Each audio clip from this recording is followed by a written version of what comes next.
Hello, everybody, and welcome to 3 Words, a bite-sized podcast about the significant and strategic choices that you can make, that I can make, to become the best version of ourselves. My name is Dr. Michael Brown, and I am the host of 3 Words Podcast, and I'm here today in the middle of this COVID-19 pandemic, socially distanced from my dear, dear friend, Dr. Tyler Swans. And I'm so glad to be with you today, my friend, because it's been forever since we've been in the same space, the same place at the same time, because of all that we're going through in this time, in this history of our world, a global pandemic. And yet we are going to press forward and continue to record our episodes, honoring social distance, beginning today with these 3 words. Yes, these 3 words are create special memories. Create special memories. For me, this conversation with you, my friend, is about intentionality, because oftentimes I think we talk about this notion of experiencing in our lives spontaneous memories, which is fine. But what if we actually scheduled those in and prioritized with great intentionality, not just experiencing these spontaneous memory making moments, but actually crafting them, designing them to be so significant in our memory banks and in the memory banks of those that we love and care for. It's a lie that the only type of special moments have to be those absolutely, truly spontaneous ones. I would argue that the more spontaneous you want to be, the more intentional you have to be in order to allow yourself to say yes to those spontaneous moments as they occur. You know, I think about the weekends. So the one thing that I've enjoyed about the past few weeks is that all of my travel plans, I was supposed to be in Atlanta and Texas and Missouri and New York, and they were all canceled. But what that means is that all these past weekends, I've been home with my boys. And I could say, well, we'll just see how those weekends pan out. We'll just, be spontaneous about it. Or I could look at those weekends and say, okay, this weekend looks like we're going to be having some sunny weather. So we'll make sure that we plan some structure that the boys and I could go out geocaching and treasure hunting that they love to do. But if I had waited until Saturday morning to say, well, what's the weather like? Maybe we can go out geocaching. Well, we'll do it after breakfast and maybe after nap or maybe after lunch. And before too long, those memories, they don't happen because of our failure to plan for them. The failure to plan to be spontaneous sometimes keeps us from being spontaneous. And I think the challenge with that is, particularly now when life seems so fragile, what really matters is not the possessions that I have in my house. It's the people I have in my home.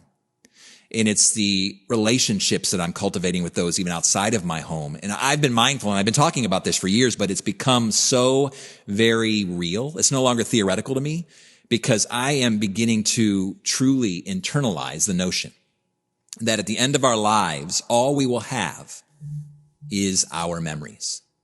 And so because of that, the memories that I'm going to have of others and my experiences with human beings, and the memories that others are going to have about me, I want to be very intentional. I want to craft and create special memories for those people in my life. And my friend, I look at you and I look at your life, and we even chatted a couple of days ago, and you had mentioned initially that you weren't available for today's episode of this podcast because you had scheduled in family time, because you are so intentional about creating special memories for your boys and for your wife and for those that even work with you and for you in your business. I just would love to hear more about some of those memories, and you seem to have so much fun even as you do that. I mean, you are obviously over the top with a lot of the experiences that you create. I give, so here's a great example. At our office, on birthdays, we tend to go a little bit over the top, and it's all in the psychology of how memories are formed. So memories are formed when you interrupt the routine, when you interrupt the normal, when you put something that just shakes something up, that creates a higher awareness of that moment. And your brain says, I'm going to remember this moment because it was not just like every other day. And so on a weekly basis, what we do in the office is we let our team wear fun t-shirts, because they could look back and say, wow, I wore the same thing, sat in the same chair, answered the same phone every single day for 10 years.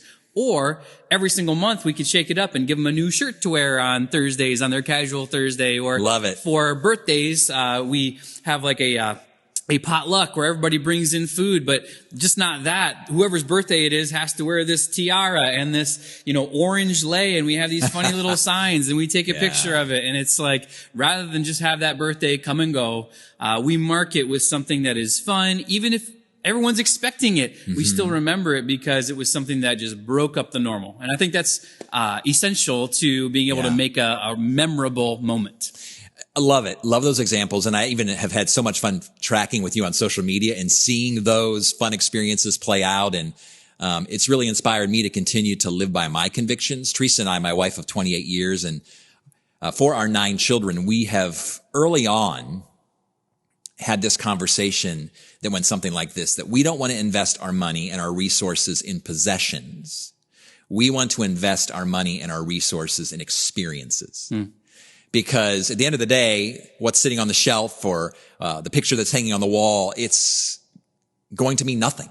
But the experiences, the memory making that our kids are having, and sometimes we're over the top and we'll spend money in a significant way at significant times. But for the most part, it's these fun. My wife does this amazing thing, Tyler, where she does every year. It's just predictable, but it's still just as special. This Valentine's Day scavenger hunt around the house. Where you follow the clues, and then at the end of the Valentine's Day scavenger hunt experience, you're going to get this bag of goodies and a very sweet note from my wife to our kids, from mom to them. And every holiday has something unique, or these kind of traditions. And I think even that idea of traditions is so intentional. And again, you know me well enough. I love this notion of intentionality. So what I'm not saying is, and to our listeners and our viewers, to not enjoy the spontaneous memory making that happens throughout life, but to be intentional about crafting them. Yeah. That remembering that what most matters in life and what creates the most fantastic memories is special people and significant events and experiences that are memorable. Yeah. It was, let me see, it was 3 days ago that it was my dad's birthday. Okay. And, so we got together at my parents' house, and my brother, who is not known to be one, who is a writer, he sat down and he wrote an entire poem for my dad.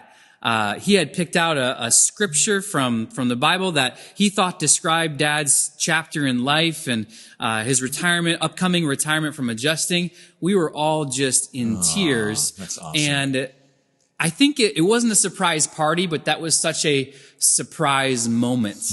And when I knew that we were going to discuss creating special memories, and I wanted to discuss kind of how memories are created within the brain, your brain perceives surprise or like fear and excitement the same way in the same areas of the brain. Interesting. And so once we put context to that physiological feeling, we can decide whether we are scared or whether we are excited. Sure. In a surprising moment, it's either like, oh, I'm afraid, or oh, I'm excited, but it lights up in your brain the same exact way. And for that moment, it was so surprising that it just elicited this excitement within my dad that I know he will never forget. And another example of this, I guess, is in my own son.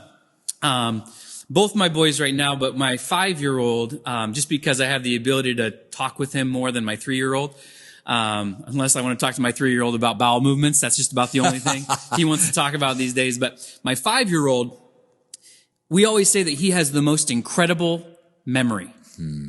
And I ask myself, does he really have the most incredible memory? Or is his brain just so excited about learning about everything right now? And we've done such a good job of being excited for him that every single day in his brain, he's so excited for that day that every single day of his life right now is memorable.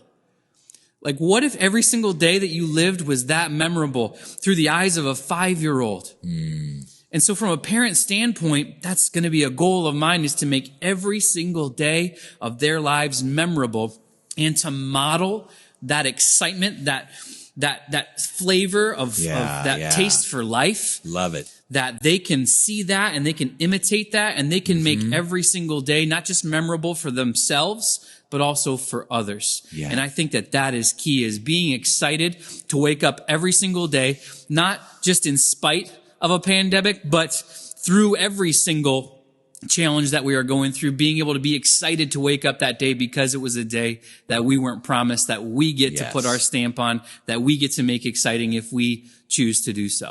And I would say, particularly, you mentioned the pandemic again, the fact that we find ourselves in the front end of what could be a long journey for all of us in regards to this global pandemic is that people now, what is happening, the emotions they're feeling, the experiences they're encountering, the connections, human connections they are connecting with, they are going to just sear within our memories. And so even as you talk about being a father and thinking about your children, I want to think in the same way.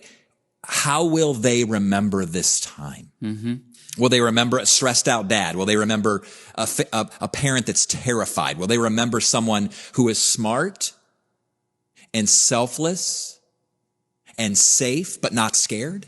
Will they remember someone who, even though we're nervous and I'm anxious about this season of our lives, but is still able to be a life giver and still create memories to look beyond ourselves? This is going to be a time when we're all going to remember. We're going to talk back with our kids and grandkids about these months and these years and what will be the memory. And we get to create them. We even sat down and Kelsey interviewed Elliot and said, "Hi, Elliot, how are you feeling these past couple of weeks? I know we've talked about the virus. Like, how do you feel?" And he's like, "I don't know." And it's like, "Are you scared?" And he's like, "No," and what have you enjoyed about the past couple of weeks? And it's like, well, getting to play with daddy, like I said, I've had all these trips canceled. That's been a big wake up moment of mine. And in my mind right now, this is like the best thing ever that in his mind that's happened because he gets more family time than he's been exposed to in a long time. So we're choosing to create the memory that's going to be associated with it of one of excitement rather than one of fear, because it's going to react in his brain either way. And whether we are parents or whether we are partnered or whether we have significant others in our lives or we have just friends and obviously siblings and parents and whoever we're connected to, that's really the theme and the lesson of this particular podcast. To create special memories during a time that might not feel so special. Mm-hmm. And so I just really thank you again, Tyler, for making this a priority today, even in the middle of your family day when you're creating special memories, to be here with me and to be here even in this social distance way. It's been a long time since we've sat in the same room, been in the same space. So it's good to be with you, my friend. And even as a reminder to everyone who's listening or viewing today, let's commit together during this time to create special memories. For life coaching, consulting services, or to hire a keynote speaker, please visit dmbcoaching.com.